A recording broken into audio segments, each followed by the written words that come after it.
Welcome, boys and girls and coaches. Thanks again for coming down. This is our third workshop in 3 months now, so I think a huge thank you needs to go to the coaching committee for all the organising of these events as well.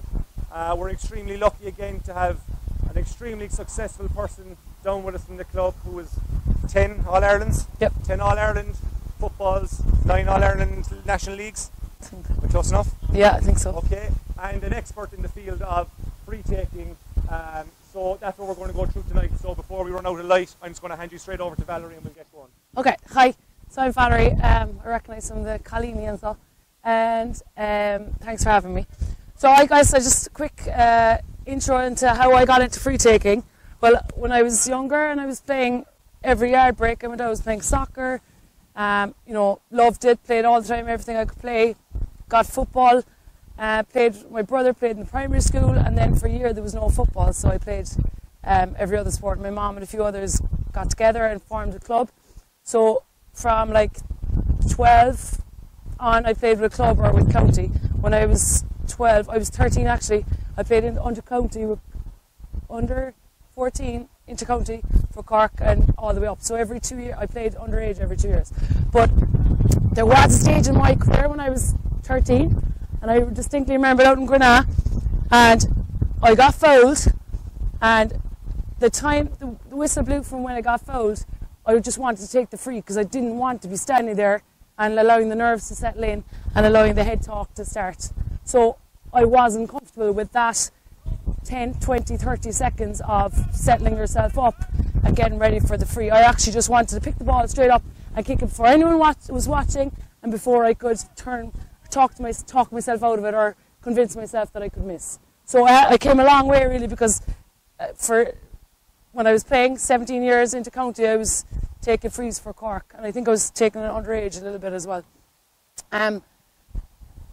So that was when I was about 12, 13, and then I started getting into the habit of taking them and lots of practice and enjoy them, and kind of thought that if I got good at frees I could kind of stay on the pitch, so that was one of the benefits. And also then when I was 17, the influence of coaches, I had a coach who told me right before the match, I'm going to give you the added pressure now of taking the frees, which wasn't really what you should be saying to a young player making her Cork debut, but such was the case. I don't think I took too many frees or played that well that day, but anyway, became used to a little bit more taking frees and the pressures of it, and learned to embrace it and enjoy it and see it as a positive thing, and that look, once I practice and I'm doing this for my team, they're going to trust me with it. They knew I was practicing loads, and they knew I was good at it because I practiced, and they knew I got confidence from it. But that was 17, and then I remember our first televised match playing on telly, and again, time to think when you've time and you've placed the free, and I was there thinking, oh shit, we're on telly now. And I just got distracted, and I didn't focus on what I'm going to talk about, which is the process and a routine. And for that moment I was like, oh, what if I miss? And sure, lo and behold, I pulled it wide and I missed. So I kind of learned from those things, and then went on and started taking frees, and then came to an All-Ireland final up, I think it was against Dublin, and I had a free from inside the D, so I thought it was a fairly scoreable 9 out of 10 score chance, and I missed it, and we were still down a point, and then we got back to level, and then I had another free a few minutes later, and I suppose I'm going to ask you, what would you say to yourself there if you were just after missing a free 5 minutes beforehand in an All-Ireland final, and it was all on your shoulders? What would you kind of tell yourself? Huh? Forget about the last one? Okay. How would you do that? Okay, we're going to talk about that. Brilliant. Deep breaths, very important. Yeah, what would you say to yourself?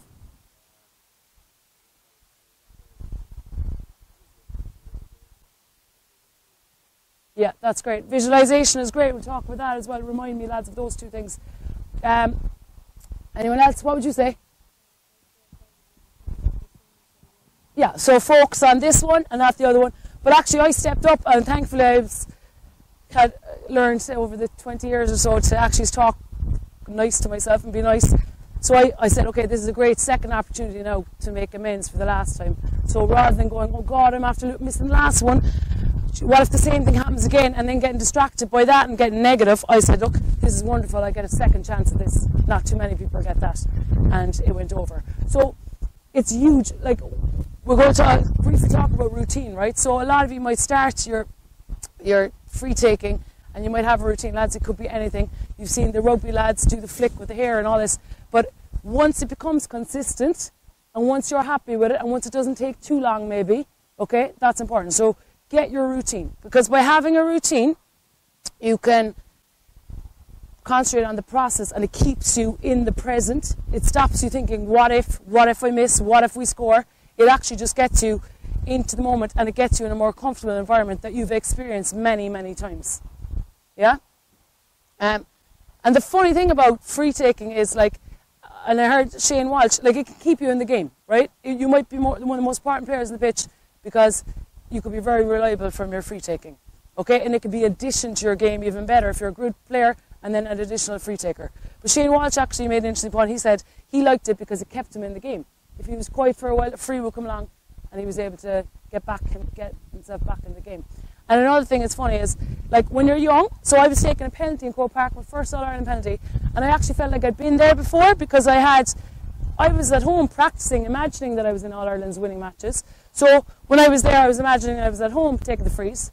So when I was at home and younger, I was imagining I was in Croke Park. So it's kind of funny how, you know, you're trying to just get your mind into a comfortable place.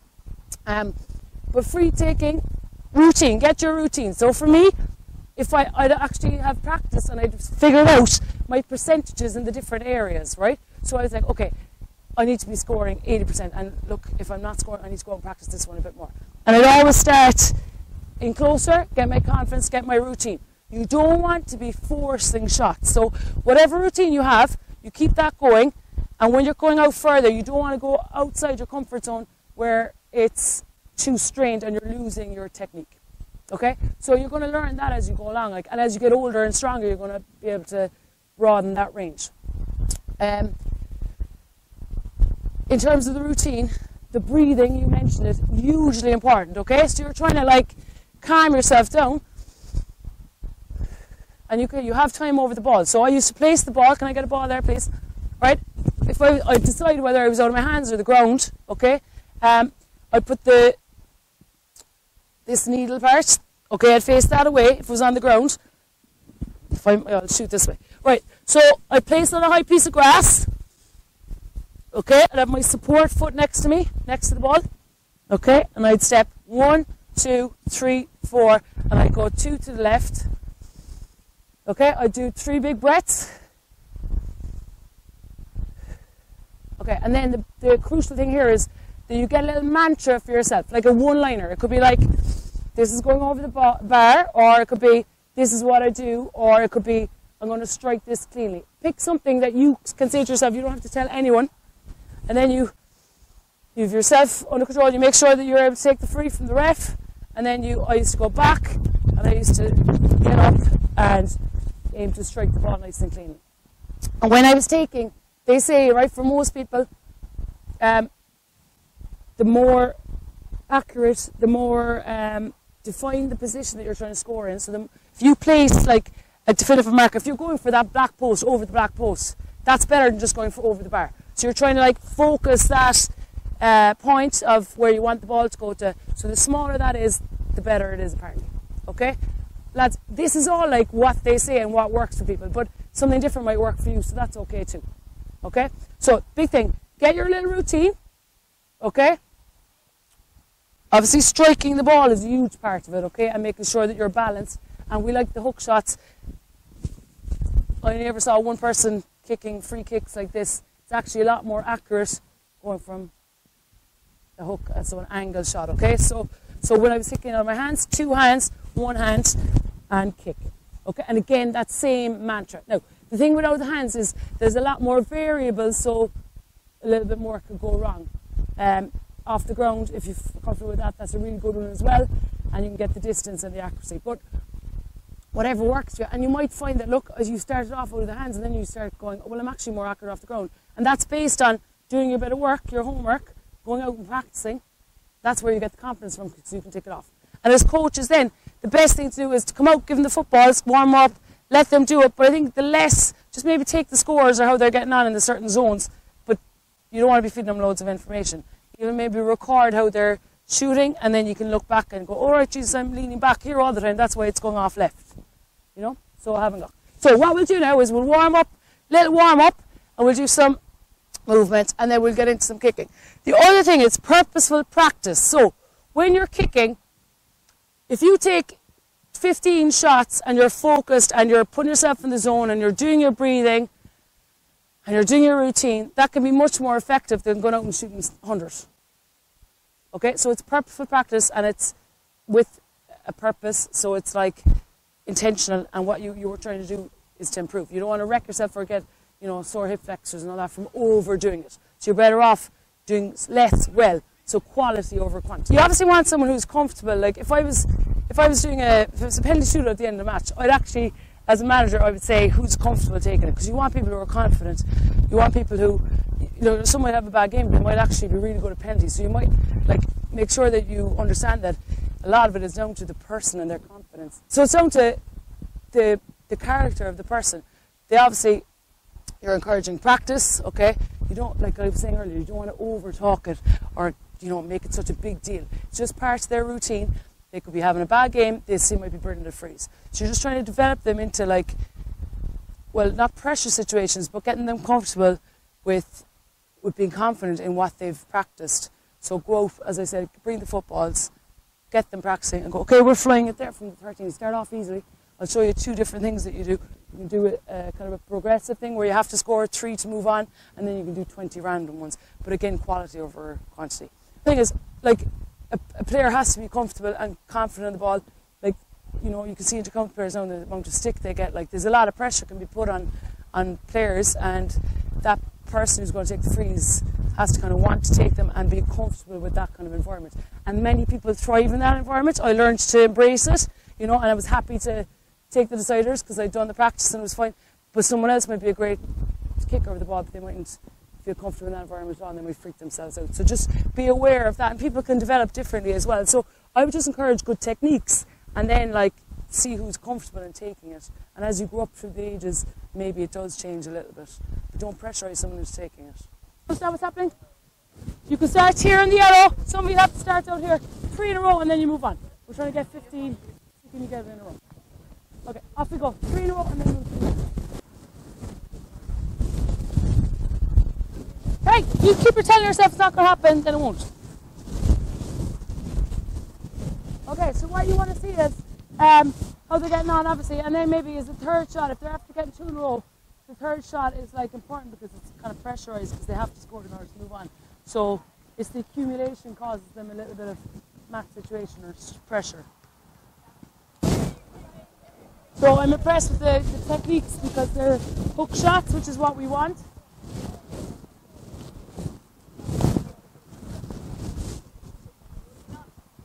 Get rid of the crop balls, we don't want any excuse. I made the yellow starting on the 13 just to make it nice and easy. You'd probably bring that out to the 20 maybe. But make sure that they have confidence and they start with the easier ones and that it is achievable. You don't want them to be, you know, on the edge of their ability levels. It's distracting now, but he's actually got a good technique going. He's a nice look. He's a nice style. It's lovely. It's nice and relaxed. Can you see that? And it's not too stressful for them. It's not too pressured.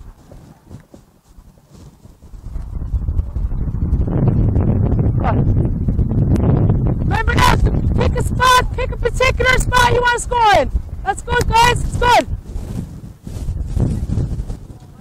I won't do the whole 15, Gavin. I think it'd be good to get the younger ones to do it as well. We won't, like, you get the idea? One's going to go wrong, yeah? But that every shot is independent of the other.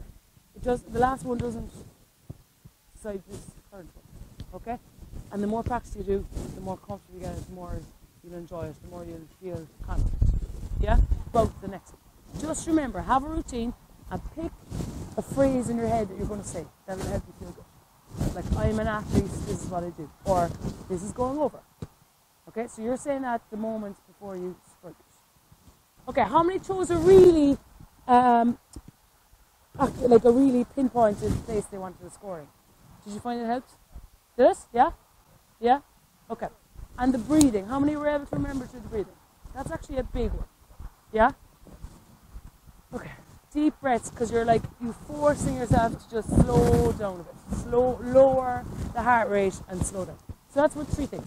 Get your routine, whatever that is. Okay? Don't make it too complicated. You don't want to do 5 bounces and 3 solos, and then solo going off when you be wrecked by the ball, you put it over the bar, right? Make sure you have your own boots and that you're comfortable. Get a ball that you're comfortable with. If you find out it's a bit flat, don't shoot it, because then you won't feel comfortable shooting. So get one you like. So routine, mantra, and before the mantra, get your breathing right. Take your time. Slow the heart rate. Yeah? The idea of this is it's random, so you don't get that exact repetition like a match. You're not going to have the same shot usually twice in a match. So it just gets them to, as one of the lads said there, he said, if I have my technique, it doesn't matter where I'm shooting from. So again, less is more. Like, you don't have to do 40 of them, just maybe 10 good ones at the end of each session. If you do that twice a week, you know, and maybe once more. Maybe, you know, have a little competition as well, maybe every so often at the end of training sessions where, you know, that whole 30-yard free taking where they have to do. Do you do that underage? Is there that rule still? Huh? Is it easier? What is that? Is this? Oh yeah, shorter. But like, get whatever is done in that grade, you're comfortable. The other thing is, I was asked was left side or right side, what's preferred?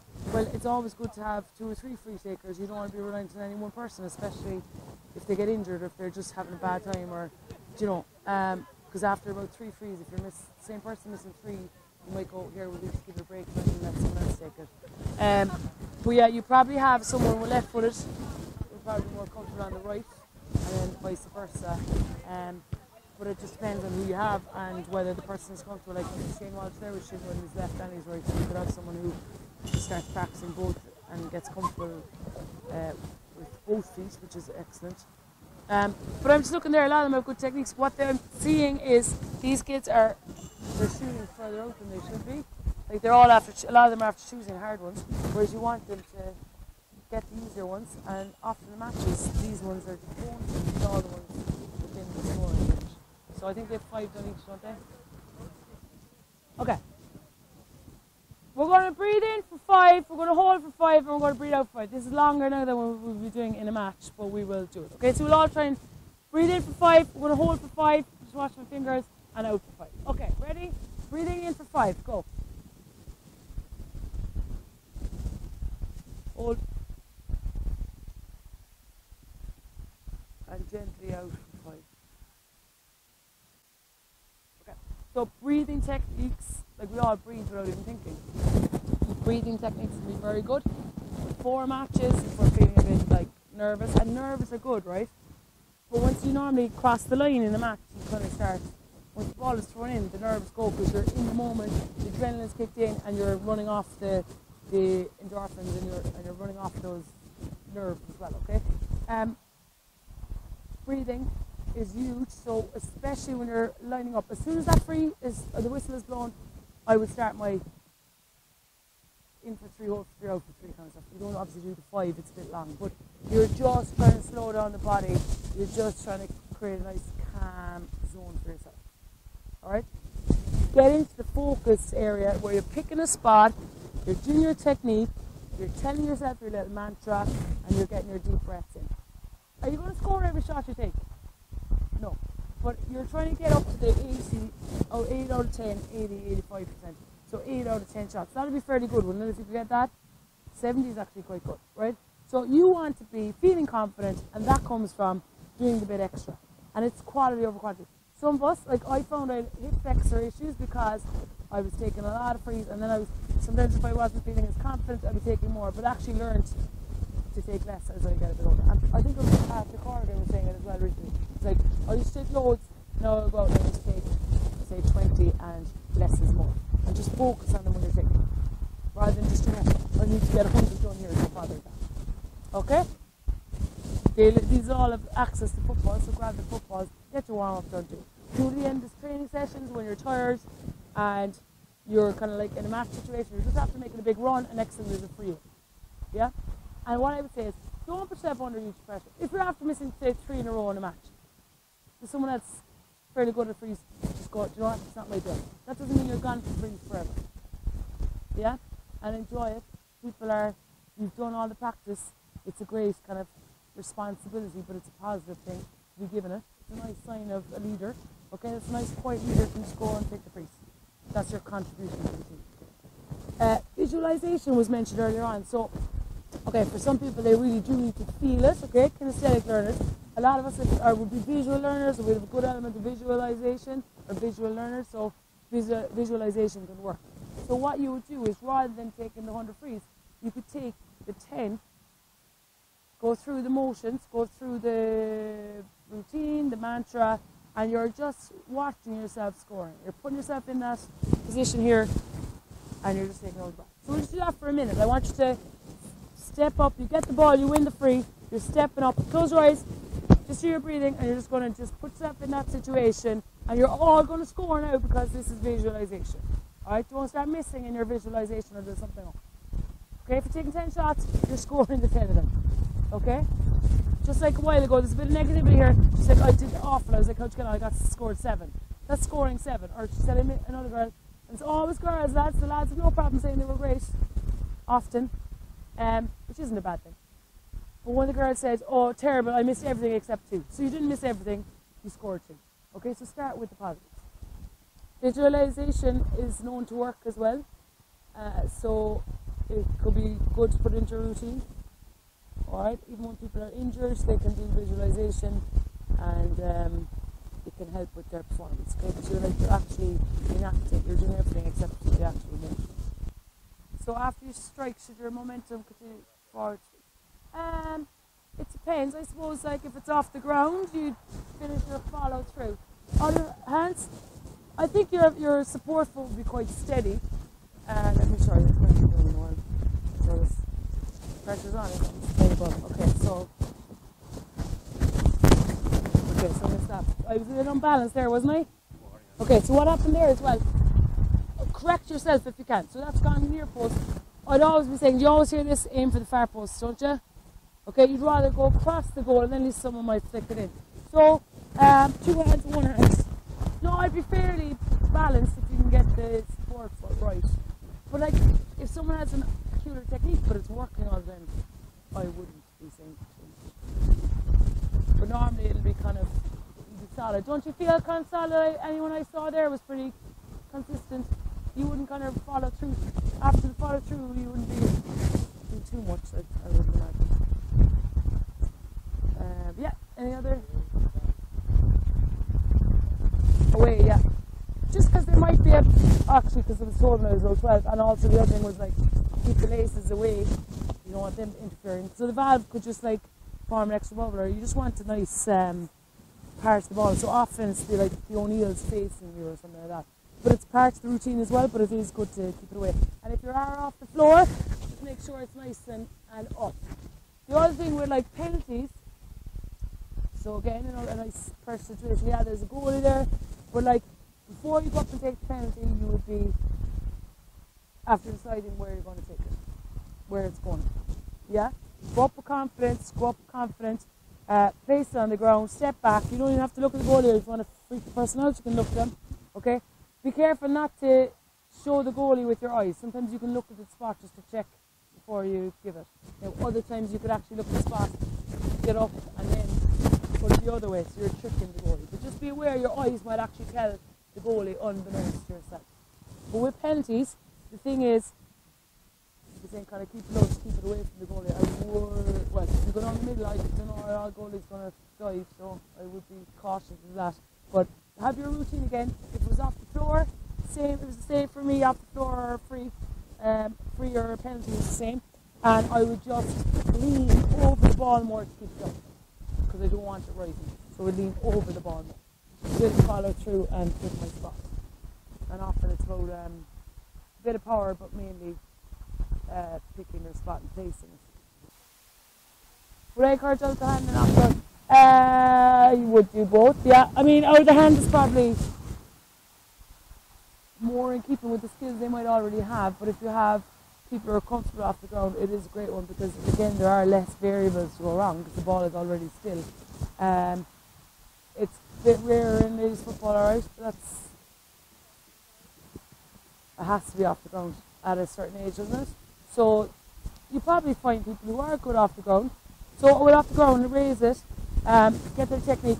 They're getting under the ball a bit, hitting it here, and following through and trying to get a raise on it eventually.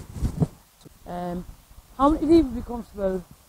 Out of all of us, how many would be able to raise the ball off the ground? Like get it off from the 13 over the bar. Yeah. So like, if you're comfortable, yeah, it can be a bit stressful on say the hip flexion and stuff. So just you do extra work to make sure. Absolutely, yeah. Take that time, do the breathing, do the routine, slow it down. And I think that comes with like being comfortable in that 30 seconds of the attention being on you maybe, and also what you're telling yourself if you keep it positive. That's massive because a lot of it happens in here, you know. So, and you're going to miss some, that's inevitable, but at least you're willing to step up and take it. That's a lot, that's a big ask and a big positive responsibility that you've taken on board when you're doing it. And no one's really going to give out to you like, you need to point yourself out. Yeah, is there any other questions? Any here?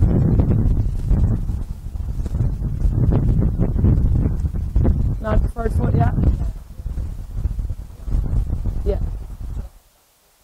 Yeah, so it's like there are players who will be able to take it with their right and left foot for free, but even from play, yeah, it's like everything is opposite. So if I'm shooting with my left, I might get a ball there. It's simple. If I keep telling myself it's simple. If it's two hands, so two hands, one hand. This is my support foot, dropping the ball, two hands, one hand. I aim for that, believe it or not. Two hands, one hand. Now, lads, I haven't practiced kicking in a long time, so that's what happens as well. You know, I have to get into my flow and feel confident and know how to kick. With two hands, one hand, kick, okay? Then with the right foot, yeah, it'll be from the other side. But what is this? Everything is opposite. After a while, it should look fairly natural. So two hands, one hand, kick. Okay, that was nearly as good as doing it. So two hands, one hand, kick. And what hand drops onto the foot? So what hand do I use there now? So if you use your right foot, drop with your right hand. You know the soccer goalies, you often see them doing that, and they have no accuracy, it just flies all through. So two hands, one hand, kicking. Two hands, one hand, kicking. And it's a lot of practice. And after a while, just remember, like whatever foot you're good at, that took you a few years to feel that comfortable. Challenge yourself and start getting good on the other foot, because in a match, if you can grab the ball and you can go left or you can go right and you can score off both sides, you're doubly hard to mark, aren't you? The guy or girl marking you won't know what way you're going. You could dummy this way and turn and over back. Okay, I actually, a few matches I scored more with my right foot than my left. I think one All-Ireland or two All-Irelands I scored more on my right. Goals as well. So just, once you get comfortable, you won't start doubting yourself, and you have both feet fairly good. And that's a great way to be. Okay, because it's hard to get blocked, it's hard to be marked, and you have more options. You see something, you just give a pass, or you see it over there, give a pass. You don't have to turn and then use the same foot out. Yeah. Any other questions maybe? No? So just to recap, okay? Practice, there's no secret to it, okay? Get your technique, get your routine, have your breathing, have your mantra, and try some visualization as well. Okay? And the breathing does work, okay? It does lower the levels of anxiety and stress, and our heart rate comes down, and we can kind of focus on what we're trying to do. Okay, we're not all hot and bothered. And you're going to miss, you get over it. If you're finding, geez, they're all going, like mine are all going this way now. Maybe it's the way I'm approaching it, maybe I have to turn a little bit. Get someone just to record you, observe it, and maybe ask the coach that you're comfortable with, tell you like, that you know that they'll give you a good solid advice to the spot something. Okay?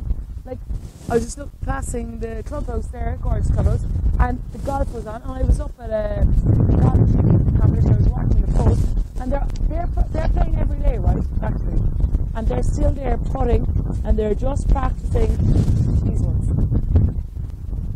You go to basketball, they'll practice the layups, and the free shots, obviously, they'll practice layups, because the most shot one is the one that's missed the most. So like get your easier ones done, get fully confident with them, and then move out a little bit more. Yeah? So practice, but not over practicing. When you practice, make it count, make it focus, make 10 good shots, or like get 15 in a row if you can, and keep your little scores. Know your little ranges and your targets. Yeah? So is that it? Any other things you want to ask? No? And yeah, just remember, like, it takes a lot of courage and guts to stand up over freeze, and especially in tight matches, so be proud of yourself for doing that. Okay, and also just know, if it isn't your day and things aren't going great, hand over the baton, there's no shame in that, that's grand. You'll have another day after. You don't want to be like getting frustrated and then go, no, I'll take the next one, and I'll take the next one, and then it becomes all about you and just make sure you get your points rather than team. Don't forget the team picture. You're there, it's your job to do it. If you feel maybe, or someone else feels, do you know what, someone else is there to do that, that's okay too. So enjoy it, and enjoy when the whistle goes, go, yeah, there's a great chance for me to get into the game, or this is good. And if one goes wide, just go, grand, that's the one I had, that was missed now, I've got it out of my system. Just, you really have to talk positively to yourself. Okay, and I'm not talking like X Factor, they come on stage and they can't sing and they're like, I'm amazing. I'm saying be realistic, like, if you're all good kickers here, I was watching you, talk positive, don't be saying, I missed everything except 2. Start with, I scored 2, I have a bit of work to do. Yeah? Okay, that's it really, I think. That's it with everything. Gavin, anything else? No? Okay.